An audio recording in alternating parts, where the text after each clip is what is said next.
ज्ञानातिमिरन्दस्य ज्ञानाञ्जनश्लोकाय तस्मै श्रीगुरुवे नमः। हे कृष्ण करुणा सिन्धु दीनबन्धु जगत्पते गोपेश गोपिकाकान्त राधाकान्त नमस्ते। तप्तकाञ्चन गौराङ्गी राधा वृन्दावनेश्वरी विश्वामित्री विपन्ननन्दिनी प्रिय नीलाचल विशाय नित्याय परमात्मने भगवद्गीता जय श्री कृष्ण चैतन्य प्रभु नित्यानंद श्री अद्वैत गदाधर शिवाय शारि गौरभक्तवृंद हरे कृष्ण कृष्ण कृष्ण हरे हरे हरे राम राम राम हरे हरे।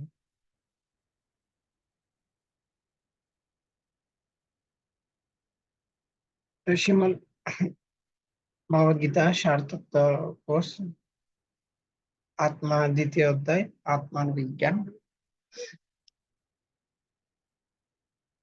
तो भगवद गीता द्वितीय अध्याय नाम হচ্ছে সাংখ্যযোগ। সাংখ্য সাংখ্য সাংখ্য শব্দের অর্থ হচ্ছে বিশ্লেষণ আত্মজ্ঞান, অর্থাৎ জড় এবং চেতনার মধ্যে পার্থক্য নিরূপণ করার মাধ্যমে অর্থাৎ চেতন বস্তু সম্বন্ধে অবগত হওয়া। অর্থাৎ জড় মানে হচ্ছে যে এই শরীরটা, আর চেতন মানে হচ্ছে যে চিন্ময় আত্মাকে বোঝানো হচ্ছে। তো এর মাধ্যমে এই জড় এবং চেতনের মাধ্যমে কি করা হচ্ছে, আত্মাকে নিরূপণ করা হচ্ছে। সেটা সেটা হচ্ছে আত্মার বিজ্ঞান। আত্মাটা হচ্ছে যে একটা চেতন বস্তু, আর দেহটা হচ্ছে একটা জড় বস্তু। যদিও আপাতত দৃষ্টিতে মনে হচ্ছে যে দেহটাকে জীবিত মনে হচ্ছে, প্রকৃতপক্ষে দেহটা হচ্ছে যে একটা জড় বস্তু। আত্মার উপস্থিতির ফলে দেহটাকে জীবিত বলে মনে হয়। তো এটা হচ্ছে যে আত্মার বিজ্ঞান। আত্মা আত্মাটা হচ্ছে নিত্য, দেহটা হচ্ছে অনিত্য। আত্মাটা হচ্ছে যে চেতন, দেহটা হচ্ছে যে জড়। তো সেজন্য আমরা আজকে আত্মার বিজ্ঞান সম্বন্ধে পড়বো। আত্মা প্রকৃতপক্ষে কি? তো আত্মা প্রকৃতপক্ষে কি? আত্মা হচ্ছে জীবনী শক্তির এক চিন্ময় স্ফুলিঙ্গ। তো প্রকৃতপক্ষে আত্মাকে বলা হয় একটা চিন্ময় স্ফুলিঙ্গ। আত্মা হচ্ছে একটা চিন্ময় স্ফুলিঙ্গ যা প্রত্যেকটি দেহকে ক্রিয়াশীল করে, সেটিকে বিভিন্ন ক্রিয়াকলাপ সম্পাদন সক্ষম করে। ঠিক যেমন ইলেকট্রন কণার স্রোত তামার তারের মাধ্যমে প্রবাহিত হবার সময় শক এর সৃষ্টি করে। যেরকম বিদ্যুতের মধ্যে যখন বিদ্যুতের উপস্থিতি থাকে তখন ইলেকট্রিক যে তার সেগুলা শর্ট করে। কেন শর্ট করে? কারণ সেখানে বিদ্যুতের উপস্থিতির ফলে এই বিদ্যুতের তারগুলো শর্ট করে। যখনই বিদ্যুৎ থাকে না তখনই সেই ইলেকট্রিক যে তারগুলো সেগুলো আর শর্ট করে না। ঠিক সেরকমও আত্মা যখনই আত্মা যখন দেহের মধ্যে অবস্থান করে তখন দেহটাকে জীবিত বলে মনে হয়। তো দেহটা তখন সেটা কি করে, সেটা সজীব হয়। দেহটা কথা বলতে পারে, হাঁটতে পারে, কানে শুনতে পারে, এবং সমস্ত ভাবে এই দেহটা হচ্ছে যে সক্রিয়। দেহটা সক্রিয় ভাবে সেটা কি করতে পারেন, কাজ করতে পারেন। কিন্তু যখনই আত্মার উপস্থিতি বলে দেহটা নিষ্ক্রিয় হয়ে যায়। তো সেজন্য আত্মার আত্মাটা হচ্ছে সক্রিয়, দেহটা হচ্ছে যে নিষ্ক্রিয়। কিন্তু আত্মার উপস্থিতি বলে দেহটাকে জীবিত বলা হয়। কিন্তু আত্মা যখনই থাকে না দেহটা হচ্ছে যে মৃত। তো এই সেজন্য যেরকম বিদ্যুতের উপস্থিতি বলে যেরকম ইলেকট্রিক তারগুলো শর্ট করে। কেন শর্ট করে? কেন সেখানে বিদ্যুৎ আছে বিধায় সেখানে শর্ট করে, কিন্তু যখনই বিদ্যুৎ থাকে না তখন আর শর্ট করে না। ঠিক ঠিক তেমন আত্মা যখনই থাকে তখন দেহটাকে জীবিত বলে মনে হয়। কিন্তু আত্মা যখন থাকে না তখন দেহটা কি হয়ে যায়, মৃত বলে মনে হয়, অথবা সক্রিয় এবং নিষ্ক্রিয়। দেহকে একটি গাড়ির সঙ্গে তুলনা করা যেতে পারে, আর আত্মাকে তুলনা করা যায় গাড়িটির চালকের সঙ্গে। আত্মা সেই জীবনের এক এক স্ফুলিঙ্গ যার উপস্থিতির ফলে দেহকে জীবন্ত বলে মনে হয়। আর যখন আত্মা দেহটা ছেড়ে চলে যায় তখন আমরা বলি যে লোকটি হচ্ছে মৃত। দেখেন, দেহটাকে একটা গাড়ির সঙ্গে তুলনা করা হচ্ছে। অর্থাৎ যেরকম যখন ড্রাইভার থাকে তখন কি করেন, গাড়িটা চলতে পারে, কিন্তু ড্রাইভার যখনই থাকে না গাড়িটা কি করতে পারে না, গাড়িটা চলতে পারে না। তো মনে হচ্ছে যে আপাতত দৃষ্টিতে মনে হচ্ছে যে কি গাড়িটা সঠিকভাবে চলতেছে, কিন্তু প্রকৃতপক্ষে সেখানে একজন কি রয়েছেন, সেখানে একজন সেটার গাড়িটার একজন পরিচালক রয়েছেন, অর্থাৎ অর্থাৎ একজন ড্রাইভার রয়েছেন। ড্রাইভারের দ্বারা গাড়িটা চলতে পারে। ড্রাইভার যদি না থাকে তাহলে গাড়ি কখনো চলতে পারে না। ঠিক সেরকম আত্মা তো যদি দেহের ভিতরে একটা কি রয়েছেন, দেহের ভিতরে একটা আত্মা রয়েছেন, আত্মা যদি না থাকে দেহ কখনোই চলতে পারে না। সেজন্য দেহকে একটু তুলনা করা হয় একটা গাড়ির সাথে।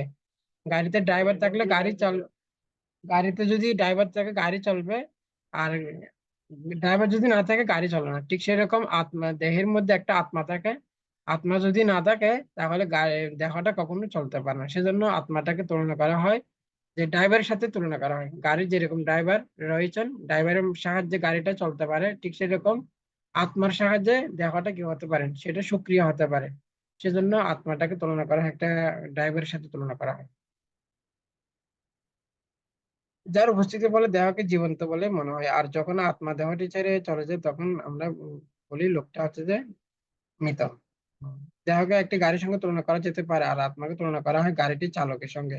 আত্মা সেই জীবনের এক স্ফুলিঙ্গ, যার উপস্থিতি বলে দেহকে জীবন্ত বলে মনে হয়, আর যখন আত্মা দেহটি ছেড়ে চলে যায় তখন আমরা বলি লোকটি মৃত। যখনই যখনই আত্মাটা যখনই দেহটা ছেড়ে চলে যায় তখন দেহটা কি হয়ে যায়, দেহটা যদি মৃত জড় বস্তু, দেহটা কোনো কাজ করতে পারে না। তো আপাতত মনে হচ্ছে যে দেহটা হচ্ছে যে এটি কি, এরা হচ্ছে যে নিত্য, দেহটা হচ্ছে যে কি সক্রিয়, কিন্তু দেহটা হচ্ছে যে প্রকৃতপক্ষে দেহটা হচ্ছে যে নিষ্ক্রিয়, আর আত্মাটা হচ্ছে যে সক্রিয়। তো সেজন্য এই যে আন, দেহটা হচ্ছে তো নিত্য এবং এটা হচ্ছে তো অবাস্তব, আত্মাটা হচ্ছে যে নিত্য এবং আত্মাটা হচ্ছে যে বাস্তব। বাস্তব আত্মার অস্তিত্বের বিজ্ঞান ভিত্তিক আমরা মোটামুটি বুঝতে পারছি। এখানে উদাহরণ দিয়েছে। তা প্রকৃতপক্ষে আত্মাটা কি, প্রকৃতপক্ষে আত্মাটা হচ্ছে যে একটা চিন্ময় স্ফুলিঙ্গ। তো যেরকম সূর্যের রশ্মিচাটা থাকে, সূর্যের রশ্মিচাটা হচ্ছে যে কি সূর্যের একটা অংশ। তো সূর্যের রশ্মিচাটা যেরকম রয়েছেন, ঠিক সেরকমও আত্মাটা হচ্ছে একটা চিন্ময় স্ফুলিঙ্গ। যেরকম আগুনের কি রয়েছেন, আগুনের স্ফুলিঙ্গ রয়েছেন, আগুনেরও কি রয়েছেন, আগুনের যেরকম স্ফুলিঙ্গ রয়েছেন, ঠিক সেরকমও আহ, আত্মাটা হচ্ছে একটা চিন্ময় স্ফুলিঙ্গ। কিন্তু আত্মাটা হচ্ছে যে আত্মার আত্মার উপস্থিতির ফলে দেহটাকে কি বলে আমার মনে হয়, দেহটাকে জীবন্ত বলে মনে হয়। আত্মা যখনই উপস্থিতি থাকে না তখন দেহটা হচ্ছে যে একটা মৃত। তো দেহটা হচ্ছে যে জড়, আত্মাটা হচ্ছে যে চেতন। তো সেজন্য বাস্তব আসল বস্তু হচ্ছে যে আত্মা। আত্মাটা আত্মাটা হচ্ছে আসল বস্তু, এবং দেহটা হচ্ছে যে জড়, এবং দেহটা হচ্ছে যে একটা অনিত্য।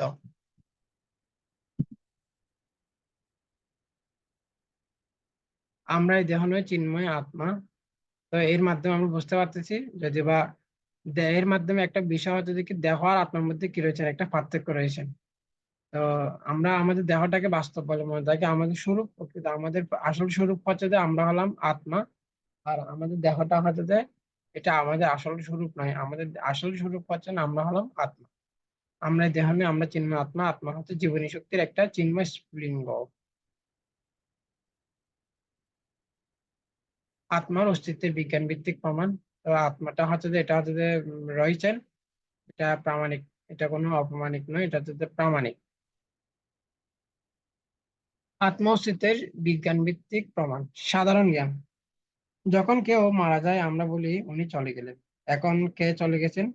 ব্যক্তিটির শরীর তো এখনো সেখানে শায়িত রয়েছে। সত্যটি হচ্ছে যে এই যে জীবনের উৎস আত্মা দেহটি ছেড়ে চলে গিয়েছে, এবং সেজন্য ব্যক্তিটিকে এখন বলা হচ্ছে মৃত।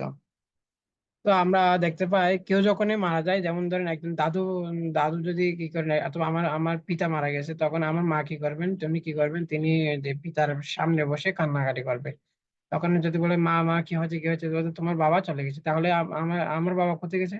আমার বাবা তো আমার মায়ের সামনে শায়িত রয়েছে। তাহলে না, যে তবে দুঃখে সে যে বাবার ভিতরে যে আত্মাটা রয়েছে সেই আত্মাটা চলে গেল। তাহলে আমি এতদিন কাকে কাকে বাবা ডেকেছি?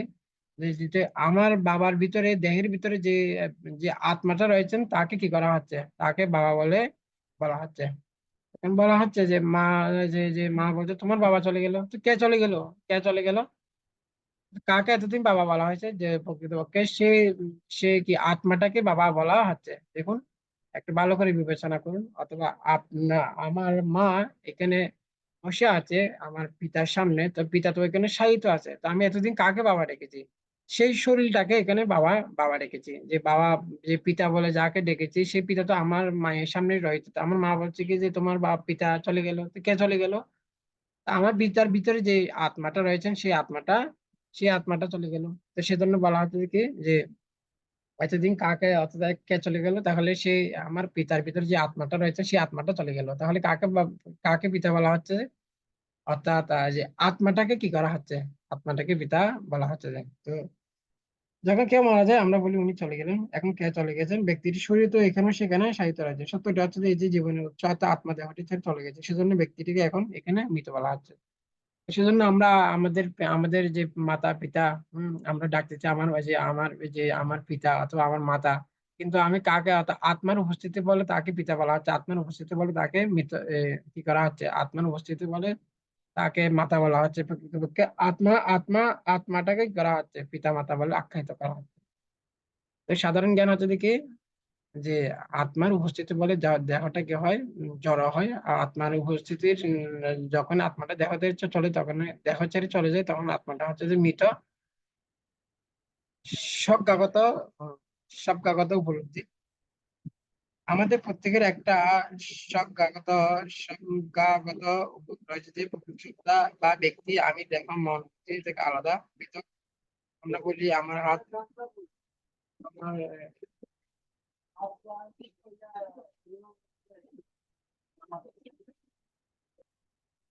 হরে কৃষ্ণ।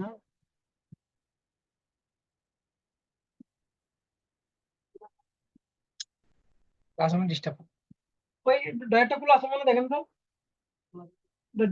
ডয়ারের ভিতরে যে ওই পূজার কাপড় আছে যে, এগুলো না, এগুলো না, আচ্ছা, ওই পাশে আর কতগুলো কাপড় আছে না একটা ব্যাগের ভিতর, ওখানে থাকবে। দুটো গামছা আছে, একটা গামছা নেই। হ্যাঁ, থাক, বসে থাক, আমি এখানে ক্লাস করছি। যাও কই।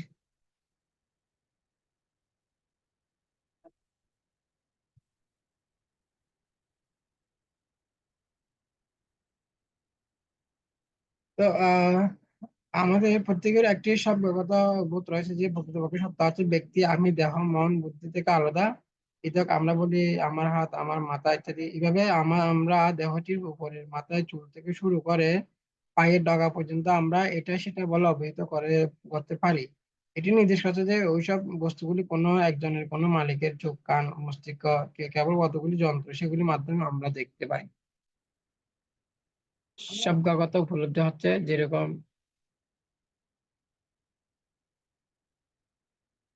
আপনারা এখানে দেখতে পাচ্ছেন, যে এখানে বোঝানো হচ্ছে যে কি, যে তো আমরা বলতে পারি এটা হচ্ছে যে কি, যেরকম আমরা দেহ থেকে আত্মাটা, সেটা কিভাবে বুঝবো? কাগজ যদি বলছে আপনি দেহ না, আমরা হচ্ছেন আত্মা, তখন আমরা তাতে কিভাবে বোঝাতে পারি যে আমরা দেহ থেকে আলাদা, আমরা হলাম আত্মা?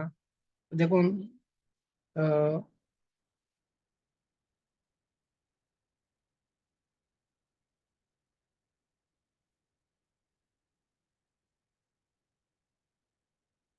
যদি বলা হয় যে কি এটা কি, এটা হচ্ছে আমার হাত, যদি বলা হয় এটা হচ্ছে আমার হাত, এটা হচ্ছে কি, এটা হচ্ছে আমার মাথা, এটা হচ্ছে কি, এটা হচ্ছে আমার জামা।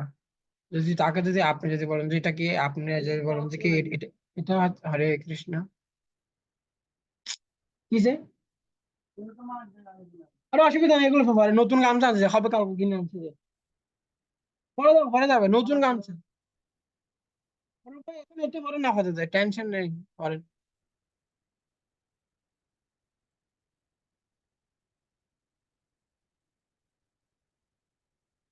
তো যদি বলা হয় যে কি এটা হচ্ছে কি, আপনি যদি, যে যদি বলেন যে এটা কি, এটা হচ্ছে আমার হাত, এটা হচ্ছে আমার শরীর, এটা হচ্ছে আমার মাথা, অথবা হচ্ছে এটা হচ্ছে আমার আমার পোশাক। তো যদি তাকে যদি উল্টা প্রশ্ন করা হয়, আমি কি হাত, আমি কি হাত, আমি কি, এটা কি আমার মাথা, আমার মাথা, আমার হাত, এটা কি আমার পোশাক, আমি কি পোশাক, এটা হচ্ছে আমার পোশাক। যদি প্রশ্ন করা হয় আমি কি শরীর, না আমার শরীর বলা হয়। তা আমার শরীর, আমার পোশাক, অথবা আমার মাথা, আমার হাত, আমার পা, তাহলে আমি এটাকে, অর্থাৎ আমি এবং আমার শরীর থেকে আমি আলাদা, সম্পূর্ণরূপে আলাদা। অর্থাৎ আমি এবং আমার শরীর থেকে আমি আলাদা। আমি হলাম আত্মা। আর যে আমার শরীর বলতেছি, যে আমার শরীরটা হচ্ছে যে, যে আমার আমি এবং আমার মধ্যে কি রয়েছে, পার্থক্য রয়েছে। আমি মানে হচ্ছে যে আত্মা। আর যেহেতু সেটা আমার বলা হচ্ছে, তাহলে আমার থেকে আমিটা সম্পূর্ণরূপে আলাদা। যেরকম এতক্ষণ বলছি কিরকম, যে যে আমার আমার আমার জামা, আমার আমার জামা, তাহলে আমি কি জামা? না, আমার জামা। আমি কি হাত? আমার হাত বলতেছি। আমি তো হাত নই, তাহলে আমার হাত, তাহলে আমিটাকে, অর্থাৎ আমি হলাম এই এই শরীর থেকে আলাদা। আমি ব্যক্তি, আমার একটা ব্যক্তিত্ব রয়েছেন, সেটা হচ্ছে যে আত্মা। তো এর মাধ্যমে বুঝতে পারতেছি মোটামুটি যে প্রকৃতপক্ষে আমরা হলাম যে কি নয়, যে আমরা চোখ, আমরা চোখ, কান, নাক, হাত, পা কোনোটা নই। আমরা এই দেহটা নই, আমরা এই পোশাকটা নই। আমরা হলাম যে দেহ থেকে আলাদা, আমরা হলাম আত্মা। আর আর সম্পূর্ণরূপে আমরা দেহ থেকে আলাদা, আমরা হলাম আত্মা।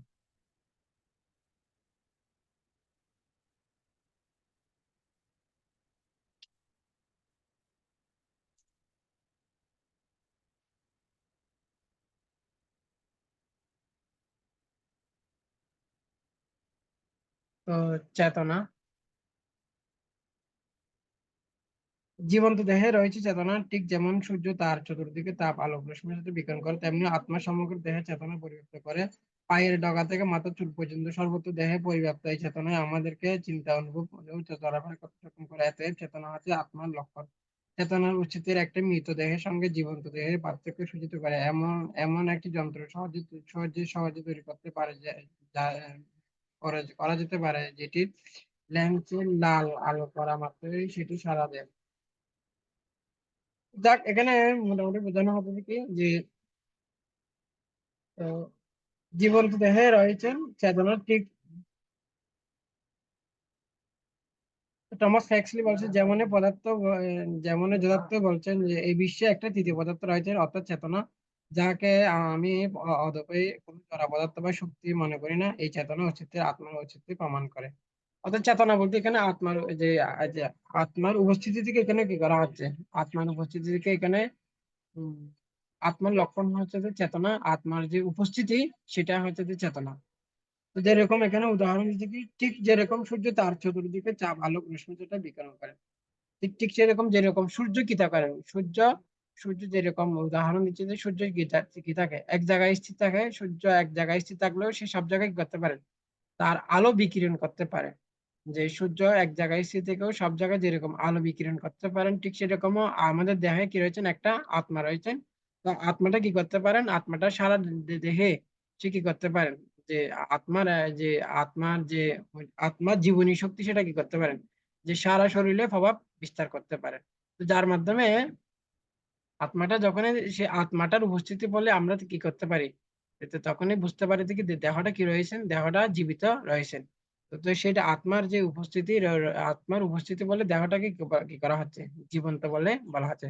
তো আত্মার উপস্থিতি সেটা হচ্ছে কি চেতনা। অর্থাৎ দেহটাকে যখনই আমরা কি করি, দেহটাকে যখন আমরা মনে করি যে দেহটা যদি জীবন্ত, তার মানে সেখানে কি রয়েছেন, সেটা হচ্ছে যে আত্মার চেতনা কি করতে পারেন, যেরকম সূর্যের রশ্মিজাটা যেরকম সমগ্র বিশ্বের মধ্যে কি করতে পারেন, প্রভাব বিস্তার করতে পারেন। তার আলো সব জায়গায় বিকিরণ করতে পারেন, ঠিক সেরকম আত্মার লক্ষণ হচ্ছে যে কি চেতনা। অর্থাৎ কি করতে পারেন, যে আত্মাটাও সূর্যের মধ্যে কি করতে পারেন, তার যে আত্মার যে চেতনা, আত্মার যে প্রভাব চেতনা, সেটা কি করতে পারেন, সমগ্র শরীরে সেটা কি করতে পারে, প্রভাব বিস্তার করতে পারে। যখনই কি দেখেন আত্মার যখন দেহের মধ্যে উপস্থিত থাকে, তখন কি করা হয়, দেহটাকে জীবন্ত বলে মনে করা হয়। অর্থাৎ মোটামুটি, অর্থাৎ আত্মাটার যে যখন করেন, আত্মার যে জীবনী শক্তিটা যখন কি করেন দেহের মধ্যে উপস্থিতি থাকে, তখনই কি করেন, সারা শরীরে কি করে থাকেন, সারা শরীরে সে আত্মার আত্মার মাধ্যমে কি করা হয়, আত্মার জীবনী শক্তির মাধ্যমে দেহটাকে সম্পূর্ণরূপে চেতন বলে। দেহটা কি হয়ে ওঠে, সক্রিয় হয়ে ওঠে। ঠিক আছে। অর্থাৎ দেহটা জীবনটাকে কি বলা হয়, দেহটা যখন জীবন্ত থাকে, তখনই বুঝতে পারি যে কি, সেটা হচ্ছে কি আত্মার যে চেতনা, সেই চেতনার প্রভাবটা সারা শরীরে পড়ে। যেরকম একটা মানুষ যখন জীবিত থাকে, তখন যখন আমরা চিমটা চিমটা দেব, অথবা হাত দিয়ে যখন তার কাগজ যখন চিমটে দেওয়া হয় তখন সে কি পায়? ব্যথা পায়। কেন ব্যথা পায়? সেখানে কি রয়েছে? সেখানে চেতনা রয়েছেন। হুম? দেহটাকে জীবিত রয়েছেন সে, এবং সে দেহটা যে সে যেহেতু জীবিত সেজন্য সে কি হচ্ছে তার ভিতর ব্যথা অনুভব অনুভব করছে। কিন্তু যখনই কি থাকে না, সে যখনই তাকে যখনই সে কোনো একটা মৃত ব্যক্তিকে যদি কি করা হয়, তাকে যদি কাটা হয় অথবা তার শরীরে একটা চিমটে দেওয়া হয়, তার ভিতরে কোনো কি হবে না, কোনো রকমের অনুভূতি কোনো কিছুই হবে না। কিন্তু যখন একটা মানুষের যখনই আমাদের যখন কোনো হাত কেটে যায়, কোনো পা কেটে যায়, কোনো রকম অপারেশন হয়, কোনো রকম ব্যথা অনুভব কোনো কিছু আঘাত হলে তখন কি হয়? আমাদের ভিতর ব্যথা অনুভব হয় কেন? সেটা হচ্ছে যে কি আত্মার চেতনার প্রভাব, সেটা আমরা কি করতে পারি? উপস্থিতি উপলব্ধি করতে পারি। তো সেটা হচ্ছে যে এটা হচ্ছে আত্মার ওই যে উপস্থিতি, সেটা হচ্ছে যে আত্মার লক্ষণ বা সেটা হচ্ছে যে চেতনা। হরে কৃষ্ণ, হরে কৃষ্ণ, কৃষ্ণ কৃষ্ণ হরে হরে, হরে রাম রাম, রাম হরে হরে।